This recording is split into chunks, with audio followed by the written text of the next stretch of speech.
ভোলায় সময় টিভির সিনিয়র রিপোর্টার মোহাম্মদ নাসির উদ্দিন লিটন ও ক্যামেরা পার্সন উৎপল দেবনাথের উপর দৌলত খানে হামলার প্রতিবাদে ভোলা প্রেস ক্লাবের সামনে মানববন্ধন অনুষ্ঠিত হয়েছে। আজ 23 আগস্ট সকালে ঘণ্টাব্যাপী এই মানববন্ধনে Bhola press club, television journalist forum, camera journalist association সহ বিভিন্ন সাংবাদিক সংগঠনের নেতৃবৃন্দ অংশ নেন। বক্তারা বলেন, সাংবাদিকদের উপর হামলা গণতন্ত্র ও গণমাধ্যমের স্বাধীনতার উপর সরাসরি আঘাত। এই অন্যায়টা মহাদিনে অব্যাহত আছে, আর এখন শুরু হয়েছে সেই অন্যায়ের বিরুদ্ধে রিপোর্ট করতে গিয়ে সাংবাদিকদের উপর নির্যাতন। এটা কোনোভাবে মেনে নেওয়া যায় না। কোনো উপজেলায় নিউজ করার মতো পরিবেশ নাই, সেখানে এমন অপরাধ নাই যেটা হচ্ছে না। আমরা প্রতিনিয়ত সংবাদগুলো পাই কিন্তু লিখতে পারি না। আমরা এই মানববন্ধন থেকে কঠোর প্রতিবাদ জানাচ্ছি।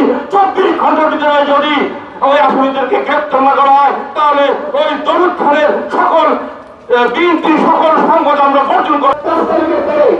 বাংলাদেশ নতুন করে স্বাধীন হলেও সেখানকার সন্ত্রাসীদের তাণ্ডবীরা বন্ধ হয়নি।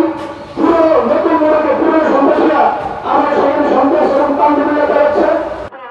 মানববন্ধনে বক্তারা আরও বলেন, যদি দোষীদের গ্রেপ্তার করা না হয় তবে দৌলত খান থানা ভারপ্রাপ্ত কর্মকর্তা ওসিকে প্রত্যাহার করতে হবে।